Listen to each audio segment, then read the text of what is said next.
Well, it's 2:45 on Wednesday and Eastern Standard Time, and we're live. DeFabio Spine and Sport Rehab and Dr. DeFabio, and Mike is back. Mike, thanks for coming back. All right. We've been going over the progression for core stability.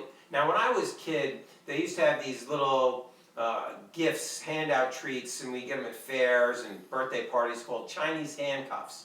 And it was just a little piece of straw, woven straw about this long, and you'd put your fingers in it, and when you'd pull out the straw, it'd get real tight and you couldn't get your fingers out. The secret was you push your fingers together, it makes the straw, the weave all loose, and then your fingers would come out. So that was the trick on getting your fingers in and out of this.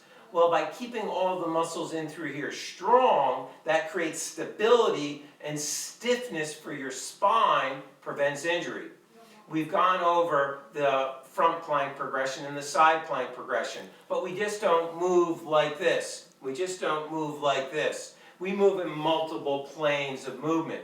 And it's important that you can change direction and still maintain that stiffness in here. Because if you're not stiff with movement, it gets joint shear. Joint shear gives you inflammation, irritation, and in your lower back, it could create huge problems. So let's go over the final phase of plank stabilization with rotation and movement. Mike, first position. First, you need to learn how to change direction. So, plank position, tighten in the abs. All right? Little tough to do that squeeze in the butt, but you can keep your abs tight. And just rotate up, Mike.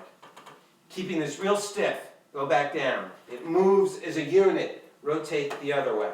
Moves as a unit. Now, if this is hard, go on down. You can do it against a wall, but come up. You're pivoting on your toes. You're twisting through the pelvis and hips as a unit, and down and shift. When you can do that, and this moves as one stiff unit, then you move down to the floor. Let's go down to the floor, Mike. Same concept, but it's harder now because you're fighting gravity 100%. Regular plank position to start. Tighten the abs, pinch the butt, come up. From this position, you rotate and down, and then rotate, and then down. See how this stays nice and tight? The hips aren't wobbly, they're not loosening around. That's the next exercise. As you get better, you can increase the tempo on that. In the beginning, make sure you do it controlled. When that gets easy, let's go to a push-up position.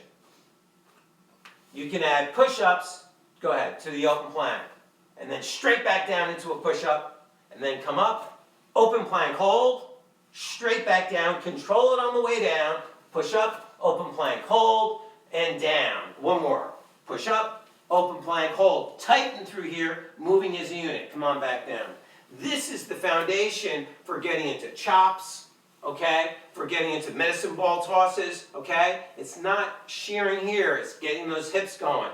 The power's in the hips, the stability's in your spine. You don't get joint shear, you get better power transfer, and you won't get hurt.